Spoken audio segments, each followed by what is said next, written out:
Hello viewers, welcome to Horeb Show, showing life on Gum Life TV. I'm Moreni KJ. Today on Get Inspired, we'll continue with our teaching series, My Life, My Story.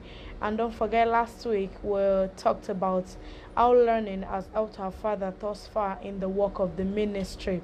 And we're made to understand that there is no way one can do without learning or improving on oneself. We also talked about mentorship, how one should have a mentor and also a father in the journey of life. So today we're going to be talking more on the challenges and the testimonies. All right, don't forget you can send your questions to us on WhatsApp only, +234 8054 281604. All right, thank you very much. With me in the studio is our father in the Lord, Reverend Dr. Seun Orebiyi. Daddy, you're welcome, sir, and thank you for coming. So please, if you're watching and if you've been watching the previous episode and you have questions, please don't hesitate to send the questions now. You can send it on Facebook to Seun Orebiyi if you're watching live, and even after the show you can still send your questions. And on YouTube, Gum Life TV or Seun Orebiyi TV, and on Instagram, Dr. Seun Orebiyi, and also on Twitter, Seun Orebiyi. So just stay back and enjoy the show. Daddy, we'll be talking more about the challenges so far, because we know this is not where the church or the ministry started. God has been able to take you from one level to another level, and here you are. So Daddy, we really want you to put us through the challenges, how the journey has been, or has it been rosy all the while, sir? It is well. Thank you very much, and thanks for the privilege to be on the studio or in the studio once again. And then we give God all the praise and all the glory, and then we appreciate God for those that God has given the privilege to be able to watch us also online, because you see that the rate of people go online has really gone down, because the purchase of data is going down as the extension of the lockdown is being extended. So people have to start maximizing how they go online, and then they use their data. So but we appreciate God, because Get Inspired is a medium and opportunity to be able to encourage the youth and probably those that have been doing one thing or the other. But at times it's always look as if you are the only one going through what you are going through. But when you hear other people's lives and stories, it helps you to be able to see clearly that whatever you are going through, you are not the only one. And as much as you want to rise in life, you will go through some things. And then when you now hear others sharing their own life story about what they've been through, to be able to get to even the little level they are, it will help you to be encouraged, to know that whatever you go through in life, you are not the only one in it. It's not peculiar to only you. It's something that people have been through, and they've been able to get to a place of rest, even in the course of the journey of life. So in looking at the challenges, over the time, we're going to be looking at a few of them, and then we're going to take time out to be able to throw more light on them and how one can overcome each of these challenges, and then we'll be able to look at the testimonies after. But let's deal with this one, because people really need to know. Because even this lockdown, by the time there will be like people opening up, a whole lot of people will find so many things so difficult, and not really because things are bad, but because to readapt back into the economy, back into the time, back into business, back into ministry, back into studies, even back into school. It's going to take a little while for people to readapt, and then be able to. But we just use this medium to be able to equip ourselves, so that by the time the door is open for everyone to go out, at least we have one thing or the other we are loaded with, preparing to go and manifest as soon as the opening up is done. So number one thing that is peculiar to life, to challenge, to any business, to any ministry, is the challenge of great vision but low money. Great vision but little or no money at all. So either you have the money low, or you have little money, or you don't even have money at all. And then that God has called you. That what God asks you to do is something that is not just a passion from your heart. It's something that you have received, and pursuing such stuff gives you peace. but you don't have money to run it. You have the great vision, you have the great future, you can see how glorious the business will be in the nearest future, but you have no money to even start. So everyone that has ever done something with their life or rise in life always go through this phase. Great vision, no money. Great vision. You have the vision, you have the you can put your pen down and write everything how it's going to happen as God has shown you, or how you have studied to see that it will work, but there is no money anywhere. You couldn't really place your hands on any loan, any capital. People are not even ready to be there to give you anything. So great vision, no money, is the beginning of everything, and that is what I also went through. You have the great vision, you have the future so glorious, but there is no money to start. There is no money to do anything. So, and then you begin to pray and begin to look here and there, but the way to scale through, at either in business or in ministry, is to what? To keep doing whatever you can do with the little that you have on you. Because the moment you don't start doing whatever little you have with the little in your hands, you may not be able to do anything. So, and that is why many people get grounded. They have the great vision, but because they are looking at the fact that there is no money or the money is low, they will not take the step at all. And it's gonna affect them in a way whereby they may not be able to run that vision at all. Because the money they had, they believe is not enough, and they refuse to start something. So every human being, every business person, every ministry that has begun at one time or the other has passed through this phase of challenge. Great vision, no money. So, and then as you begin to do the little you can with the little you have, God begin to open opportunities to you. He begin to bring people your way. He begin to give you right people. He begin to send funds to you. And then little, you see yourself doing little things in little way. And then you have the great vision, but you began it in a little way. A wise man says the only thing that starts from the top is the digging of grave. Every great achievement, every great thing in life began from no level of little. That's what the scripture says, despise not the days of small beginning. Then another scripture says, though your beginning may be small, but your latter end shall greatly increase. As much as you refuse to give up in running with the vision, or running the business, or running with the passion. So the way to overcome that great vision, no money, is to keep doing the little you can do with the little that you have. And once you find yourself doing that, you see yourself moving from stage to stage, and you see God manifesting, you see people manifesting, and you see good people manifesting. At the same time, bad people will still be manifesting. So you see how to overcome going back and forth, running through, and then finding yourself climbing from stage to stage. A wise man says, life is in phases, men are in sizes. So the good thing to do at this phase of great vision, no money, is to live your size. Don't try to impress anybody. Don't try to show that you are also a business person or something. Just live your life in the little way that you can do. Like for instance, at that stage when everything is off and I have to start the ministry, I began with as little as nothing. I think I was having just maybe 3 shirts, 2 trousers or whatever left. And I have to reuse that and run that with that. Very few shoes, even the kind of shoe that smiles. So if I have to pump money into buying the kind of wear I would want to wear at that time, I won't be able to. And because I was grounded, it has taken me years to fall, and get to the point of nothing. So when God now said, this is what to do, there was nothing left to start with. So I have to start from doing the little I can do with the little that I have, and then be able to make, I use more of my time, because I don't have money to expend to save my time. So I have to use more of my time to do more things than for me to be able to, pay for those things. So, and it helped on the long run, because it helped me to run through the rigor and the step-by-step stage of the rising. So it now makes it so easy for me now that I can duplicate whatever God has done anywhere in the world, because it is not something that I jump into. It's something that I rise into. So the stage of great vision, low money, every human being will run through it. So you must ensure you live your size and live at your face at that particular stage. Number two, challenge that I also confronted, that many business people and ministry people will also confront, is the challenge of great expectation but low delivery.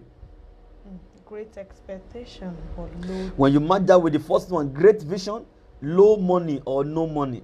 Now, great expectation but low delivery. That simply means you have started doing the little you can with the little you have, but you're not seeing the things you expect to manifest at the level that it's supposed to manifest. Okay. So you have great expectation that the little even you are doing, God will crown it with favor, God will make it happen faster. You are praying, you are fasting, but you are having low delivery. You are having low, low things showing or manifesting. That's what I meant by great expectation, low delivery.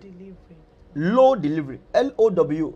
Because when you see things, you're like, oh, if I try this, man, I read that book, and the book says if I do this, it will just come up. If I do that, it will just come up. Hey! When you began, you realize that you have so much expectation, but you are having that delivery face by face, little by little. Because God will not allow it to just come upon you. It can destroy somebody. So you went on fasting and praying and expect that, oh, a particular program you are praying for, and you want to go for, oh, the dead will rise, hey, the lame will walk, hey, everybody had it, and you try as much as possible to do publicity, and you get to the venue of the event, only you show up, except for few that just like, let us go and see what is happening. Now you with all the anointing, all the stuff, all the fasting, you like, God, what is going on here? So it can be annoying sometimes, but there is nothing you can do. It's part of the phase. It's part of the process. Great expectation, but low delivery. Wow. So if you don't know how to encourage yourself like David did in those seasons, you will find yourself falling out of it. You will find yourself going to run to do things that is contrary to God's will. You will find yourself running along with the wrong company of people that will lead you astray. So because you will pass through it, you will go through it. I went through it. Every human being will also go through it. Where you have great expectation, but you have low delivery. There are times you have send out even personal invites, to A, to B, to C, to D, and like, oh, please, we have this coming up. Oh, it's going to be a powerful one. Oh, we're going to pray and bring your point of contact. This will happen. That will happen. You see, I will be at a particular place tomorrow. Somebody just called me, and I have to quickly go. In the morning of the program, somebody will be calling you, please, oh, somebody just call me now that somebody gave birth. I have to go there. I will be there in the program very soon. You will see people excusing themselves. You are prepared, you have fasted, you have prayed, you have gone to them one-on-one to invite them. So you have great expectation that they will show up, but low delivery. So it rolls to the fact that it can also happen in business, whereby you are expecting people to, like, oh, I have packaged this nice business, nice product. Oh, this product is going to be so wonderful. Everything that people are telling you, no, come on, we don't need that for now. I don't want that for now. So you have great expectation, but you have low delivery. Every human being that want to rise, that will rise, will have gone through the same that phase. So, and we also went through it. You have great expectation of things that should happen, but you have it in low delivery. And then when the low delivery comes, you are not meant to be taken out. You are not meant to be discouraged. You are not meant to fall out of it. You are meant to continue and continue and continue to do the little you can do in the way that you can do it, so that you can ensure that you don't allow that to discourage you and cut you off from what God has in plan for you. The number 3 challenge that we run through, that anybody also will run through, is no fund but excellent plan. Wow. Now, there's a difference between great vision and low money. No fund at all, but you have excellent plan. Wow. You have plan of what if you can get this thing, get that thing, get this product, get that raw material, or get this thing together, or put this in order. You will move, but no fund at all, and you have excellent plan. Then your excellent plan now turn to television and begin to look at you. That is when vision becomes television. You are looking at the vision, but you can't run it because there is no fund anywhere. Wow. So it could be frustrating. Yeah. But the most important thing there is that as a business person, as someone in ministry, you will not allow yourself to sit be down. The major place I find comfort in those days is in the place of prayer. You find yourself rolling into the place of prayer with tears in your eyes, with heavy hearts. And like, God, this plan is nice. This plan is smooth. If only we can just get this one to foot this plan, it will go far. It will take us far. Excellent plan. You have done your paperwork. You have done back and forth. This is going to work out. This must work. You read books. Excellent plan, but no fund at all. Wow. You try all you could to raise money. You try all you can to get money, but you can't get the money anywhere. What do you have to do? Continue with whatever you have and keep praying to God. We went through it. You have excellent plan. You have drawn it out in paper, but no money to foot it. No money to pay the bill. So all you have to do is to keep moving. Because a wise man says, winners don't quit and quitters don't win. So when you decide to quit, at the point of the Father, you have excellent plan, but there is no fund to foot it, you find yourself checking out, and God will use somebody else to replace. So you have to continue to keep on keeping on, even at a stage like that, whereby there is no fund anywhere, but you have excellent plan. Keep your plan, or keep working on your plan as little as you can, and you'll be surprised a day will come that God will just, by the time you look back on the plan, you have carried out almost up to 50% or 80%. So there was a time in the course of that, I went for a training program. It's for general overseers, senior pastors. I think hosted by Desta. When we came back, with all that they taught us in that 1 week, I was expecting that, by the time we would start applying this, applying that, because at the meeting, we were made to put fund or bill away and plan. So after 1 week of the training back and forth, and we are done in 5 days, I came back. I sat down. Okay, how do we now begin to slice this great plan and begin to work it out? Could you believe for more than a month or two, all you are expecting, if we get this one fund coming, if this fund come, this one will go here, this one will go here, we can carry this one out, do this phase and do that phase. You'll be surprised that even the fund that used to come, at that time it will not come. At that time it doesn't show up. So you have the great plan, and the man said, he said it's working for them. It's working them. I said, God, what is happening? So you will be down, you'll be discouraged. There's no way you can do it that you'll not be down, because we are all human. But the most important place of strength, even at that stage, is still prayer. When you pray to God, you pour out your heart to Him. Even anyhow you want to talk to Him, just go there and talk to Him. At times you will nag and nag before you will roll to the place of prayer. And by the time you go to the place of prayer, you find unusual peace overwhelming your life. You fall asleep there. By the time you wake up the next morning, you are still on the same place where you are praying. And you're like, God, am I still waking up on this side? And you still continue with the work. So you have excellent plan, but no fun. So number 3 challenges that we face, and many will face, and if you are facing this, like I said, the only place you can get comfort is the place of prayer. When you keep praying and you keep working on what you are meant to do, either business or ministry, with the little that you have or with whatever is available to you, you find yourself just going. Don't allow whatever did not show up to weigh you out, because it's bound to be. It's part of the process of life. That is why we have the law of gravity operating over the earth, and that is what is helping us positively to put our foot on the ground and stay. But otherwise, it will work against one to rise in life. So there are spiritual forces too that will not want a man to rise. So you must ensure you overcome this. You will go through it if you are going somewhere in life. And if you have gone through it or you are going through it, learn to pray. Learn to get strength from the supreme being. That is the God of heaven. He's the only one that can strengthen you at that time. Because you will even call friends, they will disappoint you. You will call family, they will not even pick your call. So the only way you can run through that stage is to pray to God and keep your hope alive. The number 4 challenge that we went through, and that many are likely to also go through, is cutting costs and adjusting budget. Cutting costs and adjusting budget. Wow. Now you have an event coming up, or you have a program you want to do, or you have a particular franchise in your business you want to run into. So you have already planned yourself and like, okay, we're going to use 10K for this, 2K for this, 1K for that, 100,000 for this, 100 million for this, 1 million for that, and then you have your plan. And by the time you see the sum total, oh wow, 10 million, well, we should be able to get that in place. And then you now put the paperwork down. You now begin to expect the money from where you expect the flow to come from. You have 3 days or 2 days or 4 days to the event. The fund is not flowing. So at that point in time, you have to start cutting costs and adjusting your budget.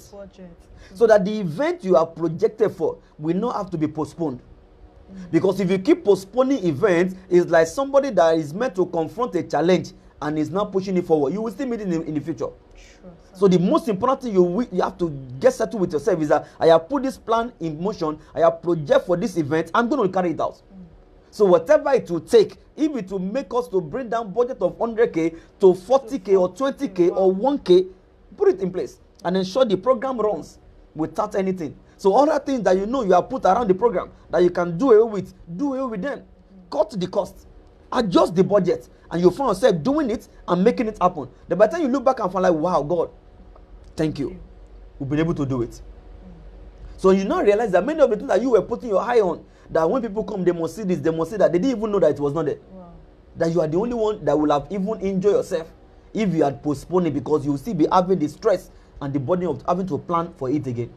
So cutting costs and adjusting budget, every business person, every ministerial person, every minister that is running an independent work will have run through that at one time or the other. So when you know that you have an event and the fund is not coming, please, if you have been postponing the event, from now on, don't postpone it again. Make sure you fix the date and you stick to the date. And then make sure you cut your costs, adjust your budget to make sure the major events and the most important part of the event take place. I have applied this in so many things. So many things. There was a time a young guy around me, one of my sons, want to do an event. And he asked his draft of a budget. And he brought sister and said, this thing is too much. He said, no, I'm believing God. I said, okay, you met us in the faith. So you believe God, me, I believe God with you too. You have believed God with you. So I don't want to tamper with his faith. But me, I know how it works. And it works with God. God will not. The one thing with God is this. You want to do something, you must fix your budget within your level. You don't expect because God is the Almighty, then He will not do a miraculous work. Your level is 10 to 20,000. You now fix a budget of 100,000. Who will carry it? You'll be stressing yourself. That's what the wise man says. Life is in phases, men are in sizes. So if your size is 10 to 20K, live in that phase and plan on that size. You will find yourself do things around your life very easily. But because you say, hey, no, I believe God. I say, yes, I've heard you. You go and believe God. I have faith with you. So I pray on this stuff, and the person left. And they start projecting and start planning and start projecting and start planning. So me, I know where I will come in. So, and I know the little I can do. So I just kept quiet. It was later we had to sit down together and talk. I said, have I not told you on the beginning? We start slashing the thing down. So we have to cut the cost. We have to slash the bill down. We have to adjust the budget. And then at the end of the day, by the time we look back and forth, the event was more powerful than what was even expected. Even though we have slashed the budget and we have cut the cost. So in life, in ministry, in business, it will happen. You will have to sit down and cut costs at one stage or the other. You will have to adjust your budget at one time or the other, because it's part of the process. Because God will not bestow upon you the resources you have not developed the capacity to manage. So that will not give you fund that will carry you away from His presence. And they will say, hey, what have I done? This is my son that I've not managed this kind of money before. I pour into his life and the thing make a mess of him. Like a wise man said, he said, money does not magnify what is in you. Money only brings out what has been inside you. That people will say, oh, it's because he asked money, that is why he's behaving like that. He said, no. Money does not bring any character out. Money does not bring any unusual thing out. Money only magnifies what has been inside you. Wow. So if God knows that we have the tendency to go wrong when money flows beyond what we expect, then He will give us at phases, at levels. And then we'll expect to live each phase and each level per time. So cutting costs and adjusting budget we apply in business, it will apply in ministry. It's a challenge you must go through, and we all went through it. And we went through it the same too. So you must cut your costs, you must adjust your budget. Then number 5, things not manifesting as expected. You expect things to turn out this way. Out to this one way and it's not coming out that way. Wow. You expect you to put down a product and people are rushing it. It doesn't come out that way. People are not. Wow. You expect that you began a ministry and you have grace for this, grace for that. And people are not even taking it as any big deal. But when they now have challenges, they will come. You pray with them, they got testimony. And you now expect that after the testimony, they will come to church. That will be the last time you see them. Wow. So it runs in business, it runs in ministry. Wow. Things not manifesting as you expect. You will run through the stage. Because at that point in time, you're already having little testimony. Probably even in business, you're already having small money flowing in. So you are believing that, oh, you are arrived, you are coming up, God is doing it. So you now reinvest large part of the money back into the business to do more, to achieve more. And you now bring out the products. Nobody is rushing it. So you still have to persuade people to buy it before they will buy it. And if you're a career person, you are thinking an idea will work in the office and you give it to your boss. And like your boss say, what are you talking about? Come on, this is nonsense. You even discuss with your colleagues, no, come on, where did you get this cake and stuff from? So until they now begin to subject it to try, they begin to try it and begin to work and before they, oh, it can work, and it will work. So things not manifesting as you expected, you will go through it. As it applies in ministry, it will apply in business, it will apply in so many things. So that is number 5, a challenge one is bound to go through. Now, number 6, plenty activities, but no low turnout. Wow. At this point, you're already putting so much in. You are full of activity. You are full of so many things. You're already doing it, doing this, doing that, doing it, doing that. But the turnout you expect, even at that level, is not coming as you expect. Not coming as expected. Wow. So at this point, you already have one thing going on, one thing you are doing. But the activities, you expect them to bring out certain level of turnout. But it's not manifesting as we wanted. So you are bound to go through this in ministry. You have full activity. You run out on evangelism. You come back and do follow-up. You come back and do fire in prayer. You come back and you put yourself on fasting, preparing for the message for the next day. By the time you look up and you began to preach, you realize that you are preaching to more angels than human beings.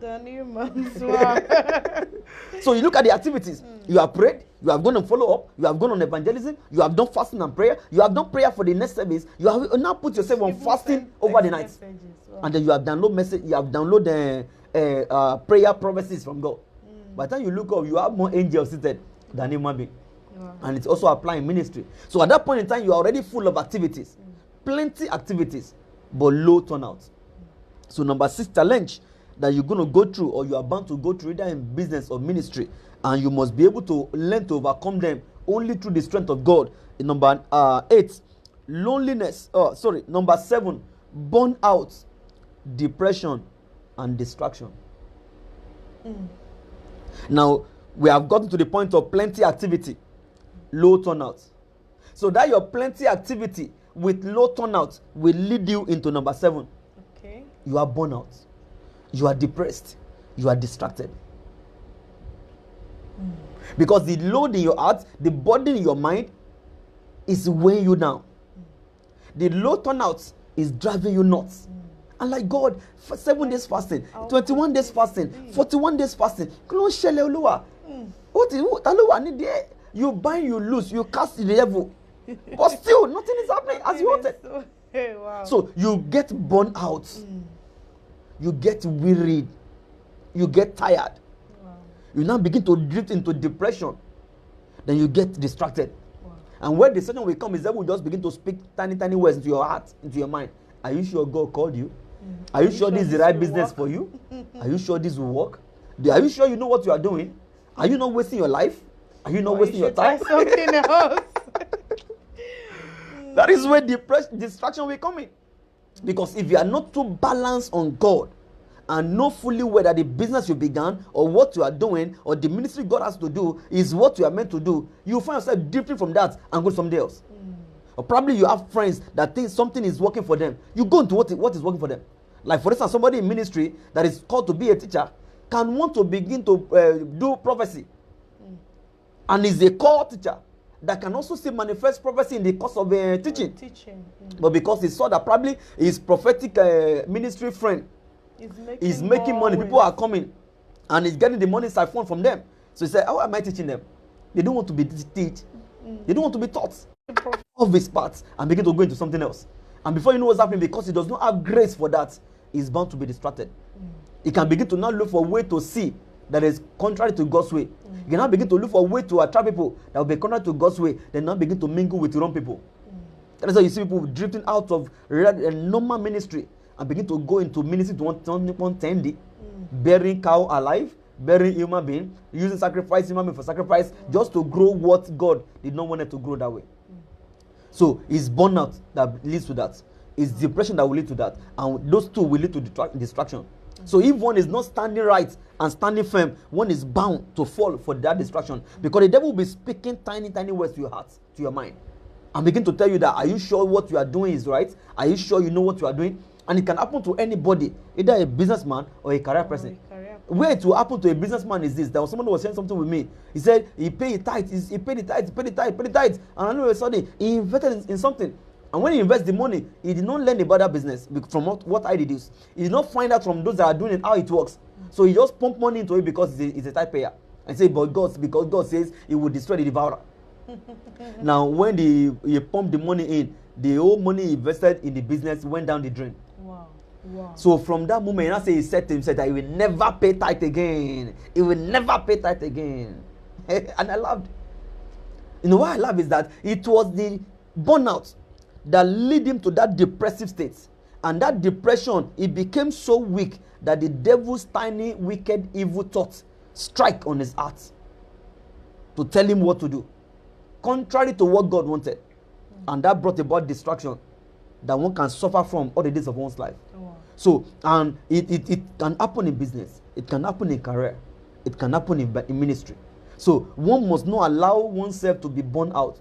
That is why there are times you must just withdraw from the work and just distract yourself with something that is not relevant to the work. When you realize that you are going nuts, just leave the whole exercise, leave the whole activity, just withdraw. That's why people go for leave, people go for off. But you can't do off and leave inside ministry. So you just have to find a way to distract yourself from the job, from the work, and then just relax a little. Just find yourself, be away from it a little. If you have enough people around you to help you, let them do one thing or the other. But if you don't have, just withdraw and go into just worshiping God. Just find yourself being away with God alone. It will rejuvenate you. It will strengthen you. It will re-empower you. Then by the time you are coming out fresh. So burnout, depression and distraction, they work hand in hand. When you allow burnout, it will bring depression. When you allow depression, it will bring distraction. You begin to hear things that you don't want to even hear. And you begin to do things that you don't want to do. These are challenges that one is bound to go through in life. And we have been through it. We have run through it. So number 8, loneliness and lack of encouragement. Loneliness and lack of encouragement. If you are going somewhere, many a times if you discover that part, you will find yourself get to a stage that you will be so lonely on the journey. And by the time you now have people that are not encouraging you, that does not even want to feel what to feel, you find yourself way out. So at this stage, what many people do is they abandon what they are meant to do because they are craving for people's attention. They will not begin to look for attention. Because if you're going to go far as a leader, leading in one capacity or the other, either in business or in ministry or in career, you'll be lonely. Because the journey to the top is lonely journey. It's not a crowded journey. It's down that is crowded. But that place is lonely. So when you are going through your lonely state, always have the company of the angels and the company of the Trinity to accompany you. Because there are times that in those lonely stage, many people cannot even understand what you are going through. Many cannot even comprehend what you do. So, it's better you stick it to them, because by the time you stick it to human being, you may do some naughty things that they're like, what is this? What happened? So, loneliness and lack of encouragement is bound to be. But many a times, if you know how to manage it well, it won't keep you down. You are able to overcome it on time, but it's not easy to overcome it. Because, it's peculiar and it comes in different phases to different people.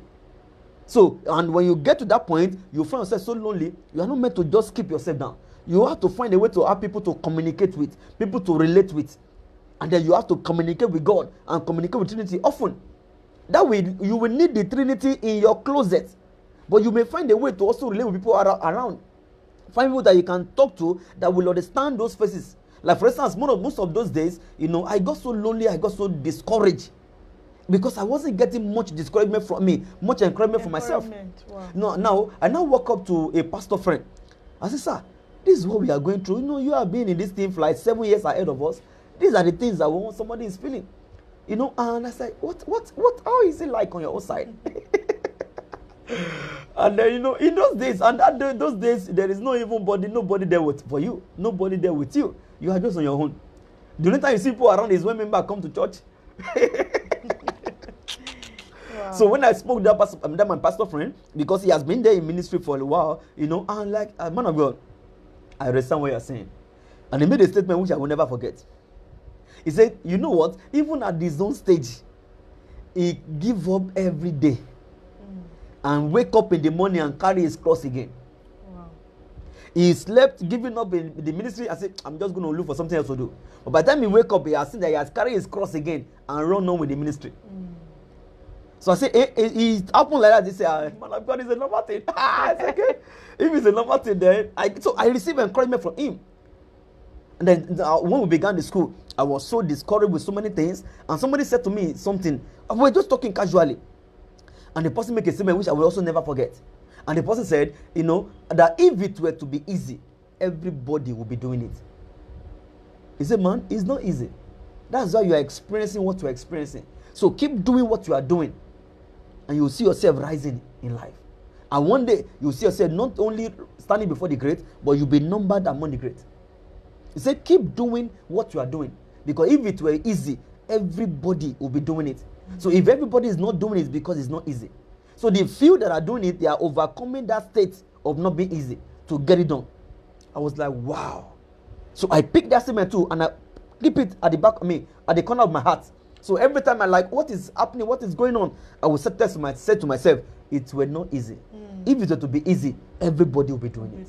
So I said, okay, now, how do you make it easy? So I begin to pray and get away and get to read books and get to talk to people. And then I have to analyze ways that will be much easy for me. So the journey to the top and the journey in a business, especially the one you want to go find it, is going to be a lonely journey.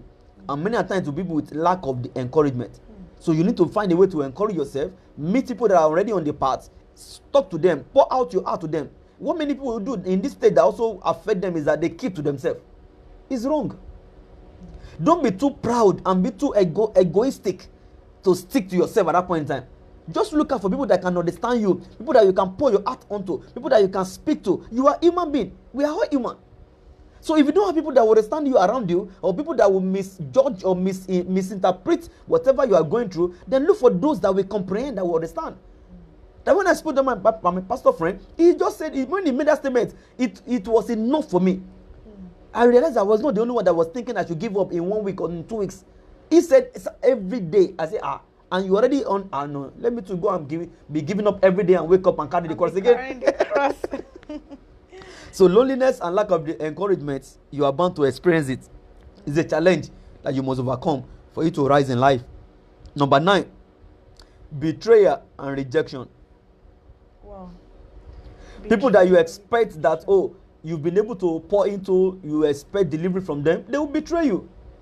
In business now, there was a business person that told me one thing, somebody that he brought around him, and the person was working fervently with him, and he invested in the person, sent the person for this training, for that training, that he could have done by himself, but he sent this person to go. He was expecting that the person would be with him. So as soon as the person gathered this, gathered that, unless he can do much more, so he just left the guy and went and started his own business. The guy was so surprised. He didn't even stand it far away. He started so close to him and began to pursue their customer, the old customer, that he can do it better than his oga. The guy was like, wow. So he just left him for God. He didn't run it for more than 6 months.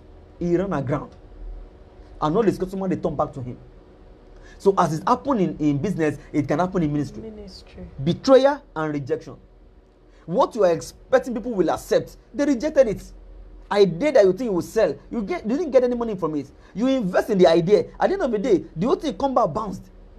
There was a time we tried to do and invest in something. We did a seal card that will be scratched before you get to you see what is inside. So we are just trying to use that for empowerment seminar, and I spent 100K printing those things alone. Wow. So, and I was expecting that, for our business seminars and our seminar workshops and our financial empowerment and seminars, people will be able to embrace it, because the focus is to encourage people to get little money they can use to start business. But on the long run, when the thing came out, and like, wow, man, God, we have brought this out. We went to where they would do the seal. They did the seal. Even the way we did the seal, they said that's where CBN do one thing. So we did the seal there. They see the paper, so we brought it back. Then now you go, you carry go, and this, but the thing came back rejected. Wow. The people that we gave it to be agents, they came back with stories. So the idea that you are put on the spread, the world will accept it. It become rejected. Wow. So what do we have to do? 100K is gone. So I just call all the agents, please bring all the cards back, bring the cards back. So I put it back in an envelope and kept it somewhere and leave that idea for the day that it will be ripe enough to manifest. Because it will still manifest. So rejection and betrayal, you are bound to go through it. People will betray you. People will reject you. Even in ministry. People that you thought have tasted the grace and the anointing of God upon your life. That even if you cough, they should know what you need to provide it. They will not. They will not. Even when you are dying, they will not even look at you. Wow. So you're not like, can people reject you this much? When you have labored, fasted, and prayed, and they have tasted of the grace that you carry? Oh, no, it's bound to happen. Dust yourself up and continue with your journey. The journey. They are not the one that called you. It's God that called you. He will sort you out. So when people are rejecting you, make sure God did not reject you. When they are rejecting your product, make sure you try other new customers that will embrace it. Hey, because many people stick to the fact, oh, this person didn't accept it, this person didn't accept it, oh, it's not good. No. Like the one I just packed those things off, I know a day will come that it will be useful. I just pack them off because I realize, okay, maybe the time is not right.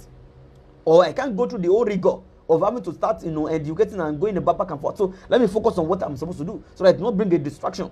So rejection and betrayal, one is bound to go through that. And lastly, just for our focus and the time tonight, challenges that you go through, that we have gone through, and we are likely, may still have to go through one or the other at one time or the other, because that is part of life.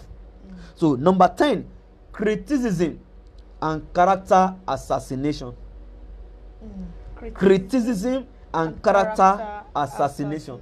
You are bound to go. You're going to go through it. Character assassination. Wow. Let me give an instance. Money support where there's no money on ground, and probably you have always done that before, and at that particular time you could not do whatever they want to be done, and they expect that, believe that you have it, and you just don't want to give to them. So, and they one thing, they left the church. So by the time you now see them in the community, or you send people to go and follow them up, or another person saw and say, you're not going to that church again. You say, that pastor is a yeye man. You don't even know him. He's a fool. He cannot teach. He cannot pray. He cannot do anything. Wow. And it's just there. We are just managing him. We are just managing him. They assassinate your character. They murder your character. That even those people, they will see you from afar. You will be smelling to them. Wow. That is character assassination. Because criticism is people saying things that they see you do that they don't. Is when they murder your character. They slash it with knife, with the knife of their tongue. With the words. So it happens. It can be in business. It can also be in ministry, and it can be even as a career person, whereby you are standing out among your colleagues in the office, and then they look at what can they do. Then somebody will come up with a story, and then throw the story to one or two person, and then they spread it around as if it's the right story. And then within themselves, they destroy the person's character. So the person was passing, everybody will, Why? Somebody somewhere has initiated character assassination, and he has backed it up with the story, just to tarnish the image of the person. So it's something that one is bound to go through in ministry. One is bound to go through it in business. Somebody that you don't even know from a distance will have better story about your life. You now imagine that, how do they even know? They just hear speculation of this, speculation of that. They hear little story from there. No, they now add up that story with their own story. They now begin to say things that you're like, who are they talking about? Say it's you. I say, no, that's not me. Wow, so unbelievable. Character assassination. You will go through it. Now look at all these our fathers. Many of them will keep quiet when they are hearing some things in the media. It's not because they don't know how to defend themselves, But he's just somebody somewhere that just came up with a story to assassinate the character. When you hear, you were like, whose name is that? They say it's your name. What did they say the person do? They said this. They say, is it me? He said, like, can I do that? So criticism is bound to be. People will criticize you. Especially people that cannot get to do what you are doing. People that cannot get to achieve what you have achieved, they will criticize you. They are not criticizing you because of anything. Anybody that will criticize you, one thing you should have at the back of your mind is this. Whenever people criticize you, it's because you are ahead of them. People behind you will never criticize you. It's only people that knows that you are ahead of them. They are the one that will look at you from the back and criticize you. So when you hear people criticizing you, you are not meant to give them attention. You are meant to keep going with your journey and never permit the criticism to discourage you or distract you, and be focused on where you are going. So, and when they murder your character, just keep praying to God that those that they murder you before, God will give them the grace to meet the right people that will put back your character in order. Because one thing with bad news is this: bad news spread faster than good news. I agree. You can do good things for 99 times, nobody will hear. When one negative thing land in somebody's mind or heart and bring it out, people will carry that one and run around the whole town in less than 2 hours. That's true, sir. Evangelism and publicity that you have been doing, that nobody hear you. When they carry your bad news, it will circulate like wildfire. Yes, people will be ready to hear. So it happens in business, it can also happen in ministry. So if you find yourself running through these stages, don't be bothered. It's a good sign that you are going somewhere with your life. Because if you are not going anywhere, you won't go through them. Nobody will criticize you if you are at the same level. Nobody will criticize if you are behind them. But because you are ahead of them, that's why they can criticize you. Nobody will murder your character if you are not doing anything good with your life. It's only when you are doing something good with your life they will murder your character. Because if they are saying things that is right about somebody that is not going anywhere, they are only affirming the facts in the person's life. But assassination is when they say things that is not you. When they place label that is not on you, that is not you on you, that's when they assassinate the character. And people will not like, no, that person is that evil and that bad. I thought he's the right person. I thought he's a good person. Because many people will not take time out to find out the truth. Sure. So you are not meant to be bothered by that. Just keep praying to God that those that they have spoken to, God will bring them around those that know the real you. And then they can be able to tell them who you are. So whatever story they have, is a matter of time, it will fizzle out like smoke. So these are stages of challenges that we have been through. Wow. And many will go through, and many are going through, and many will still go through, because it's part of life and part of rising in life. Well, Daddy, thank you very much. Viewers in the house, if you're just joining us on the show, this is Get Inspired, and we've been treating a topic, my life, my story, where we'll get to know more about our father. And today we're discussing on challenges and testimonies. And he has mentioned some stages of challenges. I don't know the one you are going through. Probably it's great vision, low money, or excellent planning, no fund. You don't need to be discouraged. You don't need to quit. Just keeping on. And it's a matter of time, everything will fall into place. And please don't forget to send your questions to us on WhatsApp, +234 8054281604. Please WhatsApp only. I'm still expecting our questions. So Daddy, I want to ask some. You mentioned depression and distraction. Now, is it possible for one not to be depressed but still distracted? Because I believe even in business at times, you are doing something, and you see that some that are in the same line of business with you, they are far ahead of you, doing better, and they are doing better. Now you are not being depressed, but now you want to follow their own trend and leave the particular thing or the particular way you have been doing something. Okay, let's take for instance the issue of sardine bread and the fruit bread. Okay. Probably you have the leading, or probably what you like doing or what you are good at is the fruit bread. Now you see that it's not moving as the sardine bread. Okay. Now you decide to leave that and go into the sardine bread. Now this one is not depression, but it's like distraction. What can you say about that? Because at the long run, the person might not actually get what he or she is, and you find yourself going back to the to the food bread again. So what can you say about, being distracted, like being off track because of distractions? Okay. Now the scripture says, if your eye be single, your whole body will be full of light. Okay. But if the eye be evil, which if the eye be distracted, the whole body and the whole life will be full of confusion. Okay. Now, one thing about life is this. How A rise is not going to be how B will rise. Okay. The pattern at which God used to bless A is not the same pattern at which He will use to bless B. So when one is not depressed, there was no burnout. It is still very, very possible for the person to be distracted. Okay, sir. The person is not burnout. The person is not depressed. But it's very, very possible for the person to be distracted. And how that can be is when the eye is not single. Like, let's take an instance. When the ministry began, there are several other opportunities of ventures. Even though I'm business inclined, there are several opportunities that has come to me that could have siphoned money away from me. But I take them out to go to God. God, should I invest in this? Should I try this? Should I do this? And most times God will say, don't do that. Don't do this. And I will leave it out. Wow. Then the person that bring the idea will tell me, no, he's working for this person. He's working for that person. He's working for this person. It will work for you, sir. I said, no, God said I should not do it. So I won't bother myself. And there are times that there are things that many of my friends are doing, and it seems to be bringing crowd or people or money to them. And then, if you are not careful, like, this person did this thing, let me try to. This person does it, let me try to. By the time you put yourself into that, you have been distracted. Bible says, each man will run his race, and no man will break his rank. That is what God wanted at the end time, when He poured out His Spirit upon them. So we are meant to run our race on our track. Now, if a friend he made it by working with MTN, and me, God said I should work with him, and I say, God, no, I will come back and work with you later. Let me go and work with MTN. Because this is my friend that is working with MTN. When we were in school, I am more skillful. I am more academically inclined than him. So whatever he even knows, he still called me to ask me. Wow. So let me to go and look for a job with MTN.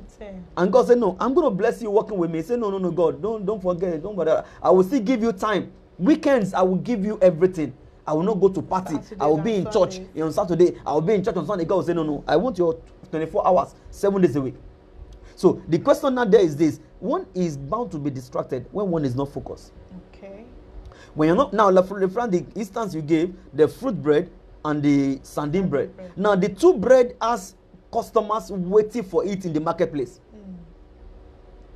So the question now there is how you push the bread out to the marketplace that determine how those that fall in love with the fruit will locate it, and those that fell in love with the sardine will locate it.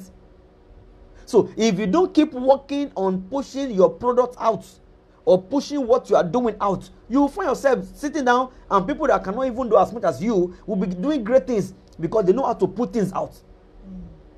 Because it's your inner work that will propel your outer work.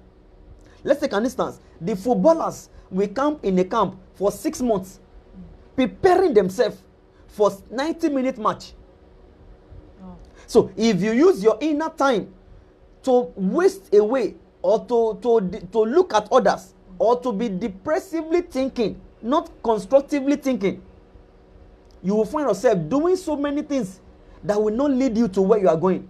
By the time you now come out for the full show, you have nothing to display because you have not used your inner time or your closet time to prepare your heart and yourself. Because the footballers don't use 90, they don't play for 9 months. They play for 90 minutes. And many times 6 months or 9 months, they are in the camp playing, practicing for what they will come and show and do in 90 minutes. So a person that will not use his inner time to prepare himself for what he's about to do outside is bound to be distracted. Because when they come on stage, he will see the one dribble this way, that one dribble this, because he has not done anything with himself. He will run after this one. He will pursue this one. But when you have used your inner time to build yourself in God, and you have clarity of what you are meant to do with your life, you stay put. As much as God keep proving himself by never allowing you to lack anything. Then you know that you're on track. So one is bound to be distracted, even though the person is not depressed, because the person lacks focus. So when focus is out of place, distraction is fall in place. Because that is also another thing that can lead to distraction. Like the one we look at is burnout leads to depression, and depression leads to distraction. But when there is lack of focus, it also leads to distraction. Because when your eye is not single on a thing, you are bound to be distracted.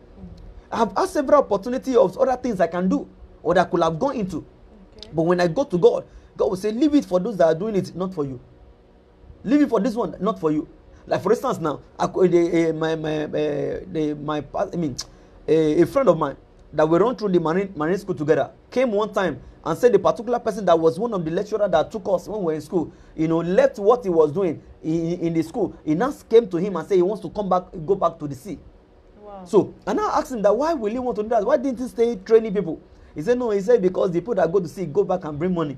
So, and now the question now there is this, me, I'm not on sea. I'm running ministry. So now if I am not focused, what is happening to the person that is telling me about could happen to me too. But the truth of the matter is this, God bear me witness, I've never given it a thought one day that let me give up ministry and go back to the sea. I've never given it a thought.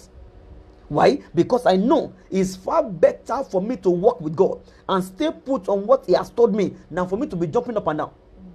So now, as good as the sea walk pay my friend, it has never entered my brain that you abandon what God said I should do to go to the sea. That is his own life and destiny. It's paying him. This one will pay me too if my eye can be single on it. So it applies in business. It applies in career. Look at that person now. He wants to leave lecturing job to go back to the sea. Why? Because he thought the guys that he teach, they go to the sea and bring more money. Now he's teaching them, he's just collecting salary. So it can happen to a minister. It can happen to a secular person. It can also happen to a business person. Because like for instance, the person selling the fruit bread, if the person is not careful, the person will abandon fruit bread and now jump into sardine bread. By the time the person jumps into sardine bread, the person will realize that she's running at loss. Because she has to buy sardine, she has to buy this and buy that, not knowing that there are other things that those people that are doing it are doing. Probably they are getting sardine direct, imported by themselves. They are not buying it at the current, retail price. So you want to go for retail price, thinking that is what they pass. So by the time you do that for a month or thereabout, you run into debt. And they're like, oh, you now run back into food bread again. Before you get back to food bread, somebody is already started selling food bread and producing food bread, and people have already known that person. So they begin to pursue that product from that person, and not him or her. So life is not meant to be lived in distraction. Because distraction is as evil as the eye is being blind. The one is running up and down, one is not focused. Like there is an adage that says that a bird in hand is better than 10 in the bush. You have a bird in your hand, that bird is what you have. So if you not throw that away and begin to pursue 10, you lose everything. Like Yoruba has another saying, they say "Entole komeji, akparan meji." So that is what distraction do. It makes you to lose everything. And by the time you look back and find like, why? What have I gained? Nothing. Because you have run your race looking at others running their own. Not you focusing on where you are going and keep running your own race. Whatever business God gave you how to do, you can do it well one day. You can excel in it. But if you don't focus on it, you won't be able to know how to get it done well. And those that are not focusing on their own, they're not getting results. And say, hey, they are getting results because they are untendy. Or now you don't say good Christian. Now begin to look for nonsensical thing that is not you meant to be looked for. Now see them begin to say, maybe I pay my tithe, maybe I pay my offering. But have you been focused? Have you been focused on your business? Have you been focused on the ministry? Have you been focused on what God asked you to do? Have you been focused on the instruction that you are being asked to do by God? It's something like that. So when the eye is full of distraction, it will lead to destructive life. It will lead to no achievement. It will lead to no results. So when you pick something you want to do and you have passion for it, pursue it and that thing alone. And by the time you see it begin to bring food to your table, that is a good sign that the future is great. But when something is bringing food to the table and you are saying like, oh, one is bound to run aground. Because you'll be pumping your money into something you are not supposed to pump your money into. And by the time you know what's happening, all the money is gone. Because you are putting it there, putting it there, putting there, putting there, putting there, and you don't know where the money is. You know, another saying, the same thing about toss, so you can, the tomaru. So if you talk all over the place, it will not rule. So distraction and also come from lack of focus. All right, Daddy, thank you very much. Viewers in the house, I hope we're enjoying the show. And you know, this will only help us, even in the ministry, in our businesses, even in our individual careers. So I believe with one or two things that our Father has told us, we'll be able to make do with some of it, even to help us. And I know God will help all of us. All right.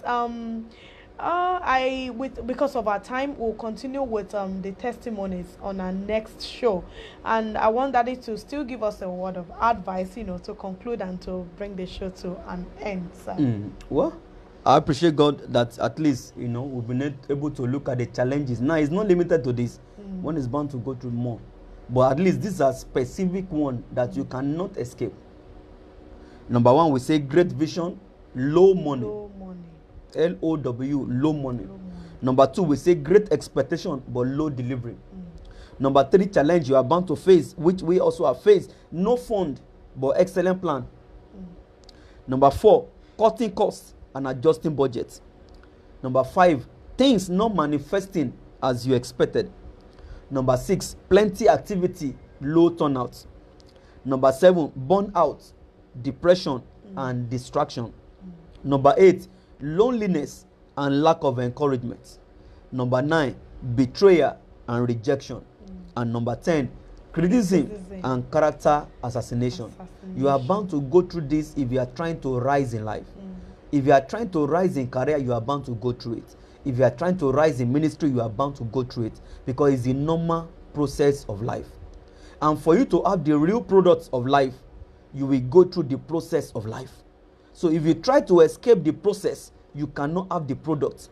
Every product you see out there in the marketplace, it has gone through one process or the other. These things are not anything evil or dangerous. You are not even supposed to run for deliverance over them. All you have to do is to look up to God and pray to God and tap strength from God, from above. Because if you don't tap strength from on high, you will find yourself checking out of the paths of greatness. Because greatness does not fall on people's lap. Greatness does not come so easy. It comes with added process. So that's why I say every product runs through a process. And for you to be great in life, you must go through the process of greatness. So these things are the process of greatness. It's like want to refine a gold, a black stone, to turn it to a shiny gold. It has to run through the furnace fire. For it to run through highest level of, highest degree, even beyond 100 degree. For it to run through, the black stone has to run through to come out as shiny gold. So if you're going to be a shiny star, you will go through something. If you're going to be great in life, you will run through the process of greatness. So when these things are manifesting, don't chicken out. Don't run off. Don't go off your course. Do not be distracted to start something else. If you are sure that what you are doing gives you joy, is a passion for you, is a place of strength for you, is the ministry God has called you into, don't jump into something else. Focus on what God has told you to do. Don't be distracted by what your fellow pastor friend or fellow friends are doing in business. Focus on what you are meant to do, and then you find yourself pulling through and getting to the top one day. Because you are not just supposed to stand before the great.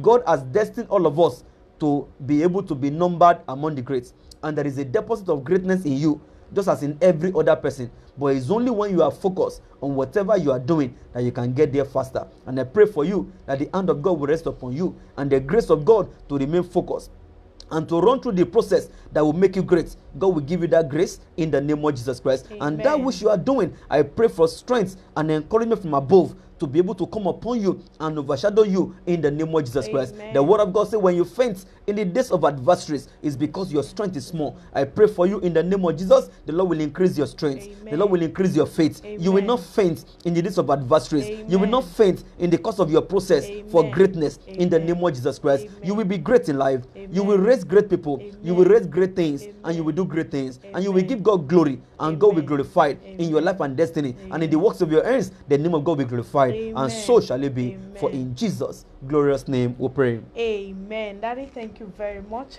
for coming on the show this evening. And for viewers in the house, thank you very much for also taking your time out to watch today. And thank you very much. Please don't forget, even after the show, you can still send your questions. WhatsApp only to +234 8054 281604. And please don't forget to subscribe on our channel on YouTube. That is Gum Life TV or Seun Orebiyi TV.